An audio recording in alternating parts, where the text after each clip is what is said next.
তো দুর্গাপূজার বাকি আর কিছুটা দিনই পড়ে আছে। তো আমি গরিব, তাই আমি পুজোর 1-1.5 মাস আগে থেকে শপিং করে ফেলি। তার কারণ পুজোর সময় একবার যদি অনেক কিছু কিনতে যাই অনেক টাকার দরকার, আর অত টাকা আমার কাছে নেই। আর আগে দুর্গাপূজা শপিং করার পরে একটা এক্সক্লুসিভ ব্যাপার থাকতো, পুজোর শপিং করেছি কাউকে দেখাবো না, একেবারে পুজোর দিন পরে সবাই চমকে দেবো। আর এখন কিছু কেনাকাটির পর সেটা কন্টেন্ট, সেটা নিয়ে আমি আনবক্সিং ভিডিও বানাবো। ওয়াও, পুজোর শপিং হিসেবে স্টার্ট করলাম এটা দিয়ে। বাই দ্য ওয়ে, এটা আমি ভেবেছিলাম তোমাদের সবার সামনে আনবক্সিং করবো, কিন্তু ফ্লিপকার্টের ওপেন বক্স ডেলিভারি ছিল, তাই ডেলিভারি আগে এটার অপারেশন করে দিয়ে। বাই দ্য ওয়ে, যাই হোক, আর একবার আনবক্সিং করবো। So let's start. তো ভাই, আমার এটা কিনতে স্যালারির 4 ভাগের 0.5% চলে গেছে। ছোটবেলা থেকেই এই জিনিসটা আমার কেনার অনেক ইচ্ছে ছিল, কিন্তু আমার বাড়ির লোক এটাকে আমাকে কিনে দিত না।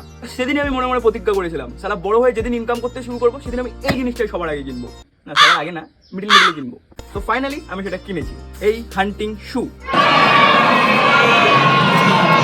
এটা কেনার পর আমার মার রিয়াকশনটা অনেকটা, ইমা আরে কি জুতা কিনেছিস তুই? এই জুতোগুলো তো বর্ষা চা বাগানে পাতি তোলার সময় লোকগুলো পরে।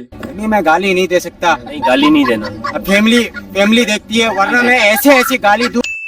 জুতো দিয়ে শপিং স্টার্ট করলাম, বাকিটা এখনো ইতিহাস। তো চলো আজকের জন্য টাটা। আর এই সব জিনিসগুলোকে যে আমি এখানে ছাড়া বেড়া করলাম, এগুলোকে আমাকে এখন পরিষ্কার করতে হবে।